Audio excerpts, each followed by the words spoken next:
So before we move on to the storming phase, there were a couple of things that came to my mind, and that's what I was thinking, that instead of jumping to the next phase, maybe we can explore that. Sure. And it might not be the tools that we see in Management 3.0. I'm looking more in your experience as an HR kind of specialist and the experience that you had. So my position is HR has a great responsibility of how they pick the people they pick for the organization, or how do they do the assessments and they move them from the first line of defense that we got 5,000 resumes and it's coming through and is being funneled and it needs to go to like 5 decision makers, and how we evaluate those and assess those. And my experience has been you have certain technical competencies, and then you have certain management and teamwork competencies that you need to have in order to fit right with the team. And what I mean by fitting right with the team, unfortunately, in smaller companies, it means, oh, they're from the same maybe working class or from the same culture or ethnicity. I'm not talking about that kind of fit. I hate that, and I've seen that hurt some people. I'm talking about the fit in the team that is developing, and they know they need a certain competency or a certain strength that they're missing, and this new person can bring it to us, and it's going to fit nicely with us because we know we need this person, and we're going to make sure that they succeed. That's what I mean by fit. So where do you see the HR department role in this, and how have you done it in your organizations where you had the responsibility of hiring new people? Sure. It's a great question. A lot of organizations would go and look at it from a skill standpoint, and it would be a checklist. Oh, does this person have skill 1, skill 2, skill 3, competency 1, 2, 3, check, check, check. Great fit. Let's bring the person, you do the interview, and then you get through. But many organizations that are human-centric, what they try and do is they look at whether the person has a cultural fit or not. And that's what they focus on first. So do our core values get reflected? Does this person reflect any or most of our core values? Is this person kind? Is this person generous? Is this person good to collaborate with, and things of that sort? So you look at the softer bits of what make your persona and whether that fits with the set of people that you will work with. I think it's important to invest time in interviewing the person. And when you say interviewing a person, it is not that you are interrogating the person, but you're getting to know the person. You're getting to become friends with that person and see if this is really something that is a good fit, not just for us as an organization, but also, is it a good fit for that person who you are going to bring in? Is that person going to succeed in your organization? Meeting different people from different teams, different background, different skill sets gives the potential candidate a view of what type of people exist within the organization. You're not just meeting a group of engineers or a group of developers who you might be working with, but you're meeting other people. You're meeting people from HR, maybe from marketing, from communication, from maybe the head of a department, maybe a consultant, someone in a different country. And as you go through all of this, you start to feel comfortable about your intent to join a firm. It brings in a lot of confidence in the whole process of, becoming a part of that organization, and vice versa too. The organization feels comfortable bringing you in and making you a part of their team because they know that you'll fit in straight away. So what about those personality tests, and have you used any of them, or have you seen them in team building and how they could help with the forming? And the reason I say that is because when I was doing my DBA, Doctorate in Business Administration, we talk a lot about behavioral and organizational behavior and Sure.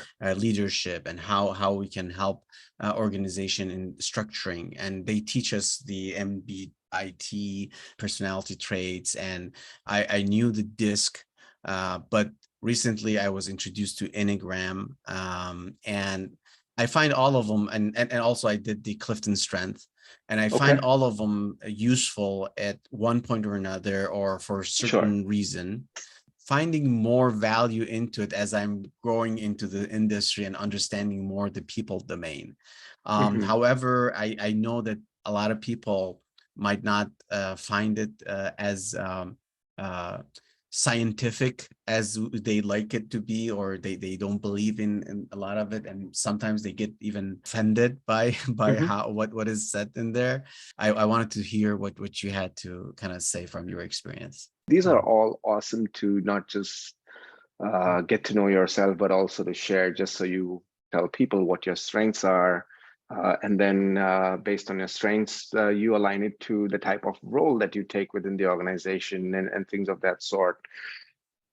Really cool. But uh, some organizations would use this to assess people, and it depends at what stage of the career or what's the seniority of the person whom you're trying to bring in. If you're trying to bring in someone really senior, maybe this is something that you want to do for that person, so you understand that there's a scientific way to assess someone's personality, to see what kind of behaviors or skills that the person might bring to the table. And so we've used this for executive level hiring that we've done, or whether it's internal or external, we've done this. But if it's anything less than that, I've not used it when I'm hiring senior managers, or if you're hiring, analysts or specialists within the organization. We do we do get people uh, to go through some of these based on, who's a high performer, ready for promotions and things of that sort. These are places where you'd bring it in and then see if that promotion is going to help them hone their skills, or is that going to mar their career by just taking on that position because it's going some way. So we do things like that. Again, there's no Interesting. right or wrong way to this, but Yeah. yeah. Well, because I've used it a lot and I see Mm, the value in it, and I advocate the use of it, especially during the forming stage. mm, Um, what I get from what you're saying, and what I learned from what you're saying, is at a certain level where you are going to invest the time to improve the person's maybe personality or understanding of their self um, awareness, mhm. and you're willing to spend that time, you're willing to give them the training and the time to kind of being coached or whatever, you're encouraging that, because they will realize Correct. their deficiencies, they realize their fit and how they fit with the team or not. But it's going Mhm. to take time for them to adjust. And what I Right. mean is, there's no right or wrong or good or bad personality. It's knowing how to act in the moment or in the situation. Yeah. I Yeah. might be a very extroverted person, Mhm. and in my previous kind of experience with DISC was that I was involved with people that were extreme introverted people. They thought extroverted people are just talks, no action, and they were the technical people knowing everything and how everything works. Right. So we always had this tension. However, when I realized that from the DISC, that this is really what the issue is, and this is what the problem is, I tried to adjust myself with them, because I was like thrown into this team of all introverted people, and I was not the right fit. They hated my extra energy in the morning and being loud and like being excited and smiley. And they're like, oh no, we're all serious engineers and we're all serious people and whatever. I've seen that. And Yeah. they hated my guts. They didn't want me in the team. I wasn't the right fit. So it took me like a sudden kind of hit that, oh, I need to adjust myself. But I didn't have the right coaching from the organization. Why? Because Mm. they didn't want to invest in fixing us or helping us to understand and try to get better. And I knew this stuff from my doctorate degree, not from the Right. organization. I'm like, oh, I understand what's going, but other people that hated the whole disc system and they wanted torn away, they kind of didn't understand the entire concept either, and they weren't being helped. But in the executive level in other organizations that I've been, once they do this assessment, they Hmm. work with that individual, as you said, if they want to build that person as a leader down the road for a position or within their organization, they would Yeah. give them these leadership courses and classes and mentorship and coaching. So doing it at that level where you tell them, hey, realize that you're in this type, or this is where you are. If you want to improve in this area or be effective, more effective on certain areas, this is what you need to do, and this is how you Hmm. need to act. So when I Sure. did the Clifton Strength, for example, I realized that I'm a learner type. Like I'm an achiever, I have high input. I'm a strategic.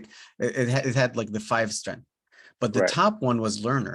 I love to learn. So that made me share what I learned with others. Therefore, they feel condescended that I'm teaching them. And why are you teaching me this? You think I don't know this stuff, or you think that you're better Right. than me and you're trying to teach me something?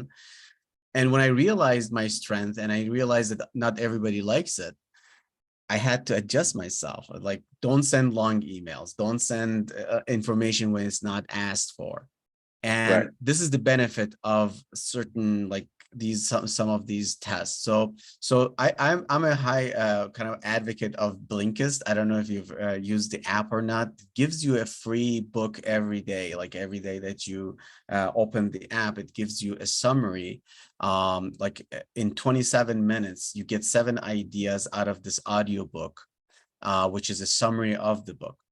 Mm. And this Enneagram at Work book by Jim and Anna is actually a very good book that tells you how this would help with the psychology of people trying to improve themselves, their personal development, and how that helps with the management and leadership in the Right. organization. Right. And it gives you like what are the big 7 ideas, like how that helps with your strength and understanding your weaknesses, how you can, discover yourself, how you can balance your intelligence and be effective leader, and so forth. And then it talks a little bit about the humor and having the fun at activities, like what you do as you grow in the organization. Because to me, if you really want to grow the team in a creative way, you need to be approachable. Right. If people are not smiling and they're not uh, welcoming Mm. others to come to them and give feedback or give their opinion or give their ideas and thoughts, and they're always frowning and they're always thinking like deeply and they don't want to be bothered by somebody else, um, problems just going to pile up.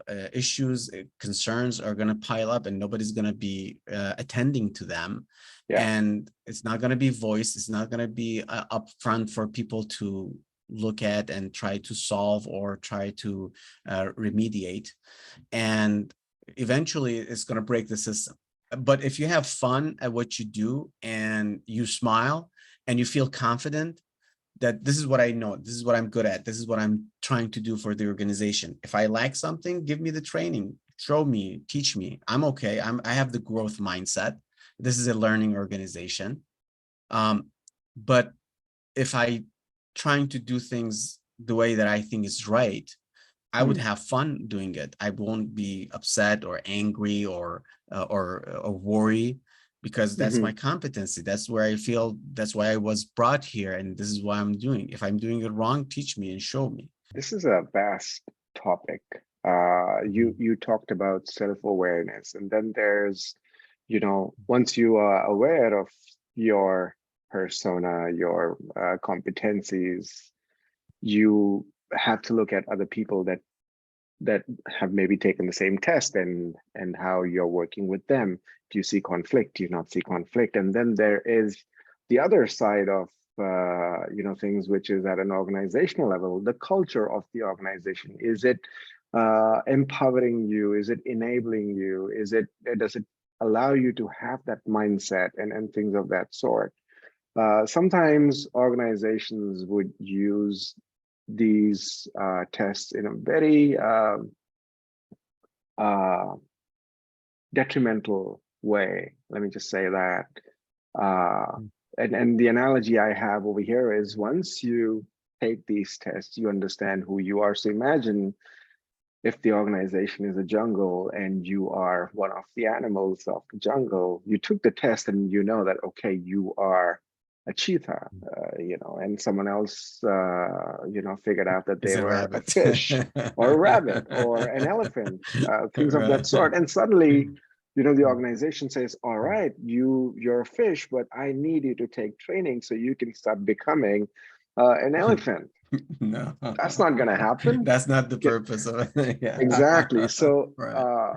I try and tell people It- this, that maybe some mm, people can transform from, mm, like, for example, you said you have a learning mindset. Maybe someone has this mm, ability to become an elephant given the right kind of training, the environment, mm, and enabled with the right tools and the right mm. environment. Sure, maybe that's possible over 10,000 years. I'm just kidding.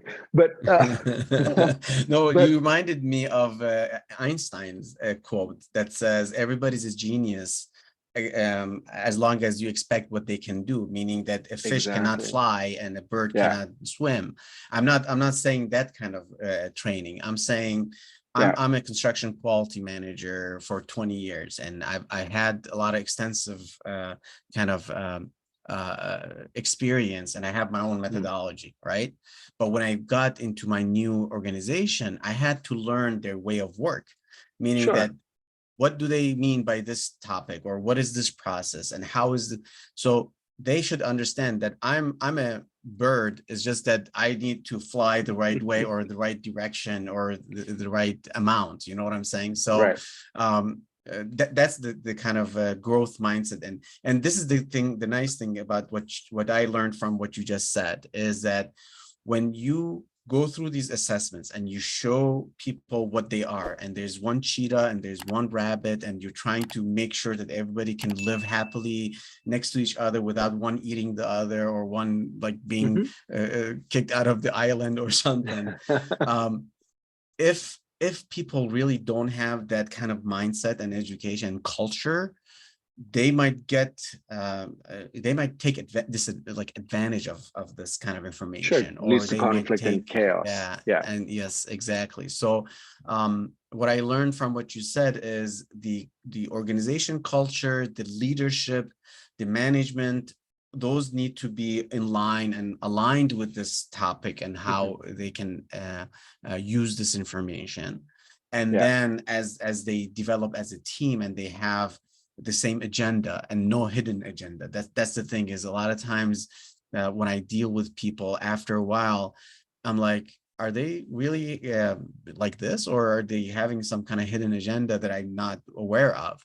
Because Mm. I feel that everybody's honest with me, and everybody's like telling me the truth, and the way that I talk, and the way I am.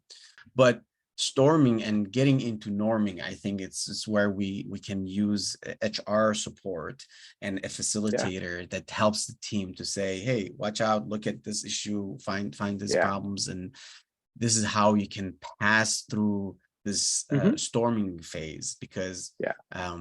that's the part where a lot of people fall out. And if organizations don't pay attention to these things, they're going to lose Yeah. profitability, they're going to Oh, lose absolutely. productivity, and other Yeah. things that comes with it, because Mhm. they didn't form the right team. We wouldn't, I mean, just hiring a new person, you know how much it's going to cost, you know how much Yeah. resources, time, and effort it takes to hire a person. Mhm. All that investment is gone. That Yeah. person came for 6 months or whatever. they learned stuff, they learned the system. That's all lost, and a lot of organizations don't realize that because they don't kind of look at it holistic and as integrated with everything else. They're just gonna say, oh, they weren't a good fit. No, Yeah. I think they were the good fit. We just didn't help them with the storming phase, and that's what we're talking about. Great. Yeah. Any final thought before we wrap it up for today? I think this is a very interesting topic. There's so much that can be discussed, debated, and you know, Yes, it's interesting to see how people view organizations and how organizations view people, and then you know, you've got to find the exactly. right balance. So yeah, Exactly. Thank you. I appreciate that. That's perfect. We're always looking for that optimum balance of the system. So people and the yeah, system working yeah. together. Excellent. Thank you very much, Ganesh. Like always, My I've enjoyed pleasure. talking to you, and I'm looking forward for our next talk. Thank you. Yep, Bye. yep. Thanks. Bye.